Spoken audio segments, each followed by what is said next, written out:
മത്സ്യസമ്പദ് വർധനവിലൂടെ കേരളത്തിലെ മത്സ്യത്തൊഴിലാളികളുടെ വരുമാനം ഇരട്ടിയാക്കുക എന്ന ലക്ഷ്യത്തോടുകൂടി കടലിൽ കൃത്രിമ പാലുകൾ നിക്ഷേപിക്കുന്ന പദ്ധതിക്ക് തുടക്കമായി.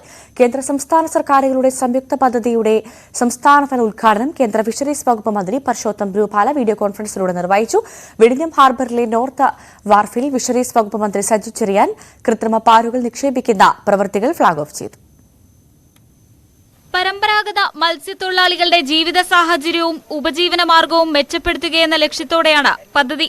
പ്രധാനമന്ത്രി മത്സ്യസമ്പാദന യോജന പദ്ധതിയിൽ ഉൾപ്പെടുത്തി കൃത്രിമ പാലുകൾ സ്ഥാപിക്കുന്നതിലൂടെ കേരളത്തിന്റെ സുസ്ഥിര മത്സ്യബന്ധന വികസനവും ഉപജീവന മാർഗവും പ്രോത്സാഹിപ്പിക്കുകയാണ് ലക്ഷ്യം. 13.02 കോടി രൂപയാണ് കേന്ദ്ര സംസ്ഥാന സർക്കാരുകൾ വിനിയോഗിക്കുന്നത്. പദ്ധതിയുടെ 60% തുകയായ 7.812 കോടി രൂപ കേന്ദ്രവിഹിതവും 40% തുകയായ 5.208 കോടി രൂപ സംസ്ഥാന വിഹിതവുമാണ്. സെൻട്രൽ മറൈൻ ഫിഷറീസ് റിസർച്ച് ഇൻസ്റ്റിറ്റ്യൂട്ടിന്റെ സാങ്കേതിക സഹായത്തോടെ കേരള സംസ്ഥാന തീരദേശ വികസന കോർപ്പറേഷനാണ് പദ്ധതി നിർവഹണത്തിന്റെ ചുമതല. ഇൻസ്പെക്ഷൻ വെസലിൽ കടലിൽ കൃത്രിമ പാലുകൾ നിക്ഷേപിക്കുന്ന സ്ഥലം മന്ത്രി സജി ചെറിയാൻ സന്ദർശിച്ചു. 13.02 കോടി രൂപയുടെ അംഗീകാരം ഇതിനായി കേന്ദ്ര സംസ്ഥാന ഗവൺമെന്റുകൾ നൽകിയിട്ടുണ്ട്. ഈ 13.02 കോടി 60% തുകയായ 7.812 കോടി രൂപ കേന്ദ്ര ഗവൺമെന്റും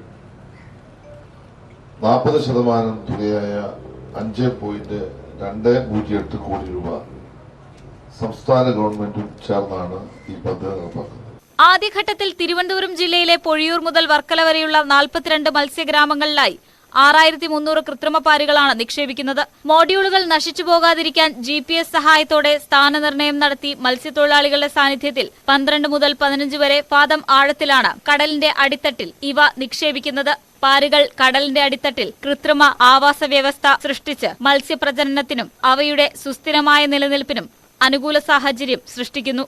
ഷീലാവ്, അയല, കൊഴിയാള, പാര, കലവ, കൊഞ്ച്, ഈൽ, വിവിധയിനം അലങ്കാര മത്സ്യങ്ങൾ എന്നിവയുടെ ആവാസ വ്യവസ്ഥ രൂപപ്പെടുന്നതിലൂടെ മത്സ്യത്തൊഴിലാളികൾക്ക് ചാകര പ്രദേശമായി ഇവിടം മാറുമെന്നും പഠനങ്ങൾ പറയുന്നു.